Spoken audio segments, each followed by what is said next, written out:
बिस्मिल्लाहिर्रहमानिर्रहीम अस्सलामु अलैकुम वरहमतुल्लाहि वबरकातुहू। उम्मीद है आप सब लोग खैरियत से होंगे, तबीयत आपकी अच्छी होगी। आज का टॉपिक बिल्कुल भी फ़नी नहीं है। आज का टॉपिक बहुत सीरियस है। यूजुअली हम कोशिश करते हैं कि थोड़ा बहुत लाइट वे में बात करें, बट आज का जो टॉपिक है वो प्रिटी मच सीरियस। और वो टॉपिक क्या है मैं आपको बताता हूँ, लेकिन उससे पहले मैं आपको एक मुहावरा सुनाता हूँ। आपने सुना होगा अक्सर कि गरीबों ने रोज़े रखे थे, दिन बड़े हो गए थे। नंबर एक मुहावरा। नंबर दूसरा, हमने कफन क्या बेचना शुरू किए, लोगों ने तो मरना ही छोड़ दिया। ये दो मुहावरे आपने याद रखने हैं। स्टोरी क्या है आगे आकर आपको बताता हूँ। दिन रात सुबह शाम उठते बैठते और भी जो काम हम करते हैं रूटीन में, वो करते हुए हम लोग अपने हुक्मरानों को, सियासतदानों को, वडेरों को, जो अरबाब इक़्तिदार और अरबाब इख्तियार हैं, उनको कोसते नहीं थकते। और हम लोग बोलते हैं कि वो ऐसा है, वो वैसा है, उसकी पॉलिसी ये है, उसने ये कर दिया, उसने ये महंगा कर दिया, उसने वो कर दिया, वो इसकी साजिश, वो यहूदी, वो ईसाई, वो सिख, वो कादियानी, वो हिंदू, वो फलां, यानी पूरी दुनिया की साजिशें हमारा मौजूद बहस होती हैं दिन रात सुबह शाम और हर टाइम तकरीबन। लेकिन जो सबसे बड़ी साजिश हमारे साथ कर रहा है उस पर हमारी तवज्जो नहीं जाती।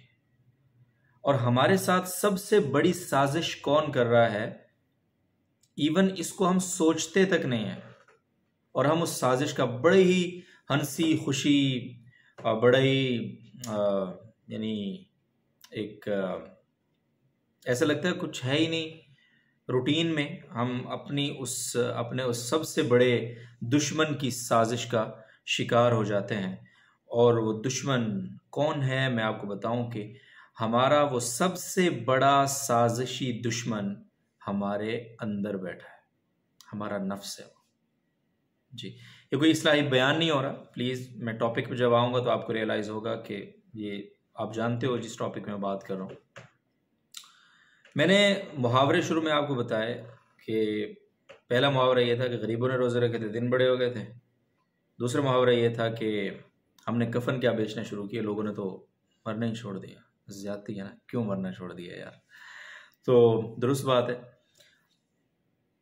अब मैं आता हूँ आज के उस मुहावरे पर जिस पर मैं ये बात कर रहा हूँ, जो आज की वीडियो का असल टॉपिक है। और वो भी मैं मुहावरे की शक्ल में आपसे शेयर करूँगा आज का टॉपिक। और वो मुहावरा या फिर वो टॉपिक ये है कि स्कूलों में कुरान क्या लाजिम हुआ,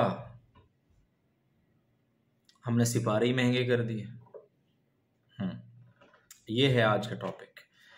आपको पता है कि हुकूमत पाकिस्तान ने, ख़ास तौर पर हुकूमत पंजाब की अगर हम बात करें, तो तकरीबन कोई 1.5 लाख से ज़्यादा उनके जो कॉलेजेस हैं, इसी तरह जो डेटा अभी तक हमारे पास आया है 55 लाख से ज़्यादा स्कूल हैं, उनमें कुरान मजीद की तालीम को लाजिम कर दिया गया है, इनिशियली स्कूलिंग के लेवल तक।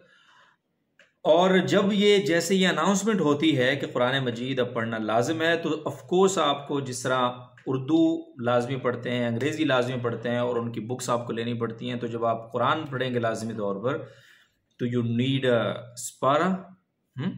आपको ज़रूरत होगी कि आप एक स्पारा और कुरान मजीद का कोई मुसहफ़ उसको अपने साथ रखें। और ज़ाहिर है ज़्यादा कंफर्टेबली कैरी करना वो सिपारा होता है। तो सिपारे की डिमांड बढ़ी बेसिकली मार्केट के अंदर। बच्चों ने जिस तरह दीगर बुक्स लेनी होती हैं, तो उन्होंने सिपारा भी मार्केट की तरफ रुख किया सिपारा लेने के लिए।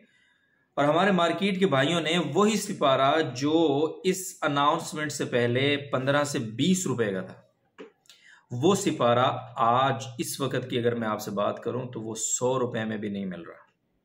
जी हाँ, ज़ख़ीरा अंदोज़ी गुनाह है, फलां शुगर चोर है, फलां आटा चोर है, फलां वो।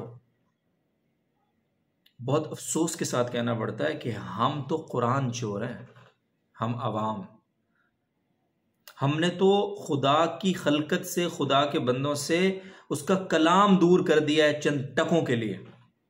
होना तो ये चाहिए था कि वो कंपनीज, वो दुकानें, वो होलसेलर्स जो सिपारे फरोख्त कर रहे हैं वो हुकूमत के इस इकदाम को सराहते और बाकायदा डिस्काउंट के तहत सिपारे मार्केट में वाफिर मिकदार में पेश करते और ये ऐलान करते कि हम वाक़तन और हकीकी मुसलमान हैं और हम हुकूमत के इस इक़दाम की तायीद और तौसीफ़ और तारीफ़ करते हैं और ना सिर्फ ज़बानी तायीद करते हैं बल्कि अमलन हम इसमें कंट्रीब्यूट करना चाहते हैं इस कॉज के अंदर।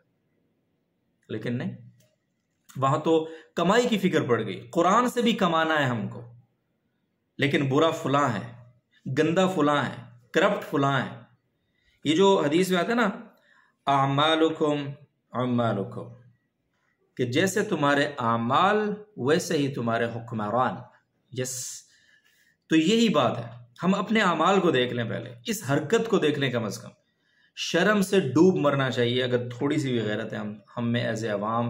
और अगर मेरी ये बात कोई वो ताजिर सुन रहा है जो इस घिनौने अमल में शरीक है, आप सबसे बड़े ज़ख़ीरा अंदोज़ हो और सबसे बड़े मुजरिम हो। इससे बड़ा जुर्म, इससे बड़ी मुजरिमाना ज़ख़ीरा अंदोज़ी हो नहीं सकती कि हम कुरान के साथ, हम उन बच्चों की पहुंच से कुरान को दूर कर रहे हैं। कल तक तो हुकूमत बुरी थी कि कुरान की तालीम नहीं दे रही, आज हुकूमत ने तो कह दिया कि कुरान पढ़ाना लाजिम है, नहीं पढ़ाओगे छितर पढ़ेंगे। लेकिन अब जो तुम सिपारे नहीं दे रहे हो बच्चों को, अब तुम्हें छितर पढ़ने चाहिए या नहीं पढ़ने चाहिए, सवाल ये है। और ऑफ कोर्स पढ़ने चाहिए। सो प्लीज़ मेरी दरख्वास्त है, जो भी हमारी ताजिर कम्युनिटी है, जिस तरह वो अपने चीनी महंगी होने पे शोर करती है, जिस तरह वो आटा महंगा होने पे शोर करती है, जिस तरह से वो हुकूमतों को ब्लेम करती है अपने छोटे से छोटे इशू पे, टैक्स बढ़ाने पे हुकूमत को ब्लैकमेल करती है, हड़तालें करती है, प्लीज़ आज ये कौम आपसे डिमांड कर रही है कि प्लीज़ अपनी हरकतों पे गौर करें और कम से कम इस मौके के ऊपर ये जो कार खैर अल्लाह ताला के फजल करम से पाकिस्तान में शुरू हुआ है कुरान मजीद की लाजमी तालीम का, तो प्लीज़ इसमें ताउन करें, ना कि रुकावट बने।